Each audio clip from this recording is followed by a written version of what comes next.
Así es, de la Cumbre de las Américas, una cita cumbre importante, internacional, que nos pone en la vitrina y en los ojos del mundo. Vamos a hablar con nuestro invitado, Daniel Iboscus, analista político argentino. ¿Qué tal, Daniel? Bienvenido. ¿Qué tal, María Jesús? ¿Cómo te sientes en el Perú? Bueno, bien, recién llegado, pero muy a gusto y contento. Más que está convirtiendo en un país cumbre, ¿no? Que tiene la atracción Perú internacional por una situación política, pero también por este gran encuentro que van a tener y por supuesto en el mes de agosto la Cumbre Mundial de Comunicación Política. Claro que sí, el mes de agosto es otra cita a nivel de comunicación política. En el 2015 recordemos, Daniel, que se llegó al acuerdo de que Perú sea el país anfitrión de esta edición, la número 8 de la Cumbre de las Américas, que cobra más, creo, importancia aún con el tema que se va a manejar acá, ¿no? Es la cumbre por la gobernabilidad en el marco de la lucha contra la corrupción, en un escenario en el que en el continente tenemos más de una escena, por ejemplo, que podríamos comentar lo sucedido con Brasil. Por ahí empezamos. Sí, creo que se empieza a poner en juego por primera vez y a la visión de todo el mundo de cómo es el funcionamiento de la política. Creo que eso está en debate, no es un tema particular de un país, sino que vemos que en la mayoría de los lugares se empieza a debatir estos grandes temas y que nos hacen reflexionar del punto de vista de gobierno, corrupción, qué es lo permitido, cuáles son las reglas de juego, y vemos cosas que no dejan de sorprendernos según el país y según la intensidad que tengan. Y creo que el tema de debate que debe darse en estos días aquí en el Perú está íntimamente relacionado a cómo enfocar estos grandes temas. No puede ser que uno mire hacia atrás y ser presidente sea sinónimo de corrupción y sea sinónimo de estar preso. Miremos aquí en Perú qué ha pasado hacia atrás. Y ahí es donde a veces uno escucha la crítica facilista de decir no, porque los políticos, porque la corrupción. Ahora digo, si en el proceso de los últimos años más de un presidente está preso, todos terminan complicados con la justicia, deberíamos repensar la sociedad más que a los políticos, porque algo nos está pasando como sociedad. Sin duda. Los políticos en Perú, en Argentina, en Brasil, en Venezuela. Colombia. Venezuela es un caso que yo le dejaría aparte. Claro que sí, pero son producto, no vienen del planeta Marte, son producto de su sociedad. Ya, pero Daniel, ¿no crees tú que en este caso, ya que nos metemos en el tema político que va de la mano del aspecto electoral, comentábamos un poco antes aquí, ¿no? Luego uno se da cuenta que un congresista se reúne con narcos o que la otra inventa amigos de colegio y profesores, o que el otro simplemente mintió en la hoja de vida y todo ello. ¿Qué pasa con los filtros a nivel de, por ejemplo, órganos electorales de cara a una elección? ¿No es un eslabón un poco flaco, digamos, de la cadena? Sin ninguna duda, pero yo creo que el que ordena eso es la sociedad. Cuando la sociedad dice basta, está cansada, está saturada, se empiezan a ordenar y como que empiezan a tomar nota. Hubiera sido impensado que el caso Odebrecht golpeara tan fuerte en todos los países. Que ojo, se destapó en Estados Unidos, ¿no? Pero la sociedad dijo basta. Sí, se destapó en Estados Unidos, pero todos los problemas son para Latinoamérica, pareciera, ¿no? Pero a lo que voy, Daniel, es que tampoco es que, digamos, ese tema se haya descubierto en nuestros propios territorios, en nuestras propias jurisdicciones, ¿no? Termina explotando en nuestros territorios y las consecuencias terminan ahí. Pero a mí me parece que tiene que ver con transparentar la política. ¿Cómo debe encarar el Perú? ¿No es cierto? Tú sabes el proceso que acabamos de tener, se ha vacado el presidente anterior, entra el presidente Vizcarra en su calidad de vicepresidente según la Constitución. Y muchos decían, bueno, la cumbre peligra, Piñera pidió, no sé si digamos, dejarla de lado, o en todo caso pidió tener una nueva fecha. ¿Cómo va a encarar el Perú? ¿Cómo ves tú desde afuera esta cita? Yo creo que tiene una oportunidad histórica. Los ojos están puestos en Perú, no solamente por la cumbre. La cumbre debería ser una de las excusas, pero Perú tiene una oportunidad histórica para que se reinicien fuertemente las inversiones, para tener un liderazgo internacional en los próximos años, para poder aprovechar este problema que han tenido como un hecho de fortalecimiento. Y si hablamos en términos de comunicación política, se ve a un nuevo presidente tomando las riendas. Primero, que no se haga la cumbre hubiera sido un gran problema para Perú, de debilidad, de mal clima de negocios, de no poder recibir y organizar este gran evento. A mí me parece que dan un paso importante, que tiene la oportunidad de iniciar con un fortalecimiento político muy fuerte, muy marcado, y que va a tener a los líderes mundiales para poder conversar del futuro y para que esa noticia no solamente sea Perú. Perú necesita recuperar la confianza internacional que sufre cualquier gobierno cuando vienen las crisis institucionales, cuando no hay gobernabilidad, cuando parece que no se puede, cuando parece que el desánimo y la corrupción es cosa de todos los días, es la oportunidad. Y fíjate que en el Perú señalan los economistas, ¿no es cierto?, que la situación económica sin duda está golpeada, pero que no, aún así el Perú sigue un ritmo, digamos, de crecimiento. La gente del interior del país o del día a día no entiende de la macroeconomía. La gente quiere que estas cumbres, por ejemplo, tengan resultados. Maduro ha dicho que no le importa mucho ni es su prioridad esta cita, porque estas citas o cumbres son cosas de la foto. ¿Tú qué opinas? Mira, yo voy a hablar de la foto y no tengo problema de hablar de la foto, porque a veces cuando la foto habla por sí sola es muy importante. Le voy a poner un ejemplo, María Jesús. La foto de Perú va a ser que vinieron los principales líderes del mundo, que Perú, más allá de su crisis institucional, tiene clima de oportunidades y de negocios, de que Perú sigue funcionando, de que Perú da garantías y que los peruanos quieren estar cada día mejor. Y eso se va a notar en la fortaleza. Y esa foto es importante porque, en definitiva, muchas veces lo que trascienden son fotografías. El tema es qué representamos con una foto, porque deja mensajes. ¿Cuál es el mensaje contundente a la finalización? ¿Qué acuerdos, por ejemplo, se arriban? ¿Qué acuerdos se llegan? ¿Y cuáles son las oportunidades concretas? No para los políticos, sino que a partir de esos acuerdos, ¿qué le queda a la gente? ¿Qué le va a quedar al peruano de a pie? ¿Qué beneficios? Las garantías de que hay oportunidad y se puede mirar al futuro con optimismo y salir de una crisis tormentosa, de hablar siempre de la negatividad, de la corrupción, de que las cosas no funcionan, de que los políticos son todos iguales, o una visión de futuro. Ahora, ya que decías Perú en los ojos del mundo, porque son más de 30 jefes de Estado y primeros ministros, que según la página oficial, no es cierto, de la cumbre, han sido evidentemente invitados y que se confirma. Donald Trump, por ejemplo, ha señalado que también viene con Ivanka Trump. En el caso de Venezuela, la cumbre de Lima, que un poco, evidentemente, Pedro Kuczynski tuvo un protagonismo ahí, y el Perú en su papel propio. ¿Cómo ves este bloque, digamos, ahora que viene Maduro? O perdón, que podría venir, porque ya ha dicho prácticamente, tácitamente, que no vendría. Yo, en primer lugar, digo, hay que separar a Venezuela del resto del contexto. Venezuela, y sobre todo los venezolanos, la están pasando muy mal, hace mucho tiempo.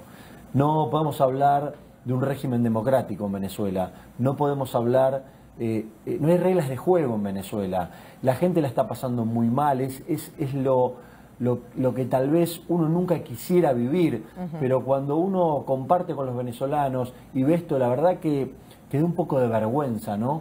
Ver este tipo de situaciones, de aferrarse al poder, de tomarlo, de cambiar las reglas de juego. En estas cumbres, ¿qué pueden lograr, por ejemplo, para cambiar el escenario de un país vecino? Si bien uno puede interferir dentro de la frontera, sí creo que debería haber una condena internacional a la restitución de las reglas de juego y una elección democrática y sincera en Venezuela, que no están dadas las condiciones en la actualidad. Y que sí, la comunidad internacional no debería ser solamente declamativa, sino debería empezar a organizarse para buscar e incidir sobre Venezuela, para que tenga un proceso de elección de autoridades que le pueda dar nuevamente al pueblo venezolano la alegría de tener fortaleza de vivir, de salir del pesimismo, ¿no? La libertad de elección, las oportunidades. Perfecto. Digo, acá no tenemos que politizar el tema, solo basta ver cómo está el pueblo venezolano y lo difícil que es poder entrar y cómo se ha destruido Venezuela. Es lamentable, y además que el Perú es uno de los países que los ha acogido, como también Argentina, Brasil precisamente, Colombia, entre otros. Bueno, el caso del señor Donald Trump es una figura excéntrica, y además el foco estará seguramente también en la figura del mismo en nuestro país, en el Perú. Yo creo que es muy interesante, más para los que hacemos comunicación y estrategia política. Donald Trump es muy interesante porque antes de su elección, en la cual tuve la oportunidad de participar, estar y hacer todo el seguimiento de la campaña, nadie creía que podía ganar. Todos lo subestimaron. Su propio partido se termina peleando durante la campaña electoral. Y creo que cuando analizamos la comunicación política y la estrategia política, lo de Donald Trump hay que dejar de subestimarlo, inclusive en gobierno, ¿no? No, pero claro, es importante para el Perú la cantidad, el turismo que va a mover también, porque tenemos feriados, la gente va a movilizarse, y el hecho mismo de que llegan visitantes foráneos, ¿no es cierto?, el ingreso de dinero y de divisas para el Perú. Digamos, Brasil, Argentina, el análisis ya un poco a nivel de continente, Chile, son países que van a estar presentes en la cumbre.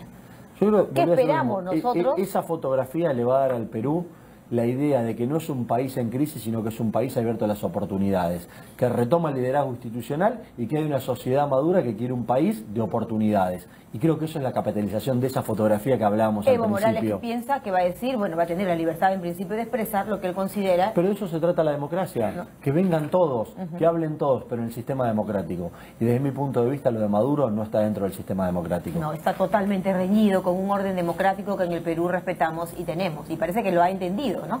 Cuando señala que no es su prioridad, digamos, ni de acá. Ya casi deja de entrever que no vendrá el señor Maduro, que además no está invitado, ¿no? Yo creo que más allá de invitado o no invitado, sería inoportuno, inclusive para él estar aquí, ¿no? si bien tenemos que tener en cuenta que su posicionamiento tiene que ver con la diferenciación con el resto. Él quiere ser distinto a todos y poder Cuba, generar la presencia de Castro. una controversia. Yo creo que, vuelvo a hacer lo mismo, si yo lo definiría en este momento de Perú institucional y político, lo definiría como una gran oportunidad. Y si hubiera sido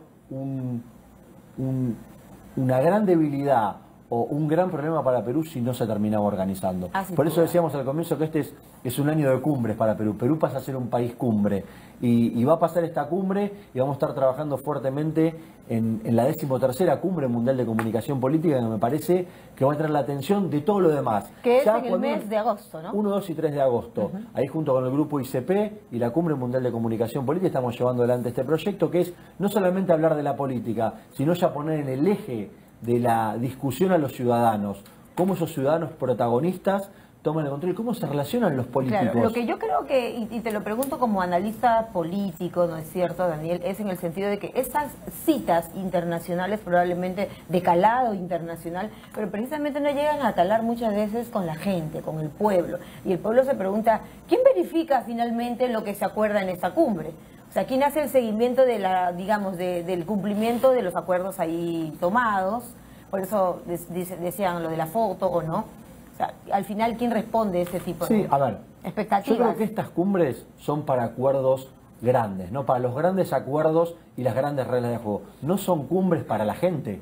La gente verá los resultados a partir de esos acuerdos. Acá lo que pasa es que hay una gran confusión en para qué sirven este tipo de encuentros. La estrategia de comunicación que tú dominas, a eso iba. Uno cree que estos eventos sirven ¿no? para el ciudadano común y a pie. Y no es así. Esto tiene que tener resultados en un acuerdo macroeconómico donde Perú puede ingresar a ser un país confiable de oportunidades, que traiga inversiones. Y tal vez, ¿sabe para qué le sirve esta cumbre? Para tener la inversión más grande que pueda existir en el mundo de la marca Perú sin poner un centavo. Bueno, ahí está la marca Perú. La marca Perú tiene que fortalecerse en conceptos como, por ejemplo, no a la corrupción, trabajo en aras de la democracia y de la gobernabilidad, que es lo que entiendo se busca también en esta cita, ¿no? Y conocer a los peruanos en su profundidad, porque es algo maravilloso y eso incita a venir a Perú. Entonces digo, eso es lo que deben ¿Qué atrae del Perú? Mire, el Perú atrae que es obviamente la gastronomía. En nuestra mente se habla de cada vez que uno quiere ir a Perú, quiere ir gastronomía, ¿no? Ceviche. Más allá del tema turístico y los lugares históricos, simbólicos. Pero ahí vuelvo al tema que para mí es central. Es un país que viene con crecimiento permanente más allá de las crisis políticas. ¿Y la crisis en Argentina cómo le están pasando?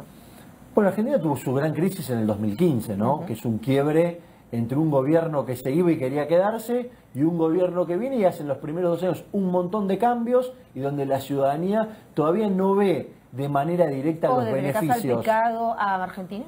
No, Argentina no tiene implicados hasta la actualidad con el tema de Odebrecht, más allá de que se lleven adelante las investigaciones, que Odebrecht ha hecho obras, pero no es una cuestión de Estado como sí pasa en otros países, en Perú. como ha pasado en Perú, como ha pasado en Brasil, como ha pasado en República Dominicana, como ha pasado en Colombia, en Ecuador. Bien. Argentina no está viviendo esos vaivenes, sí tiene otros problemas, otros conflictos, ha sido escandaloso y ha tenido hasta novelas de corrupción del gobierno que se iba. Digo, en esto no es que sea un país que no sufra estos problemas, exactamente igual a todos, pero tal vez este caso específico no ha calado tan profundo. Gracias a nuestro invitado Daniel Boscus, analista político de Argentina, hablándonos de la Cumbre de las Américas, el 12 y 13 de abril en nuestro país, en la que, por supuesto, estaremos cubriendo aquí en TV Perú y TV Noticias 7.3, 10:33, pausa.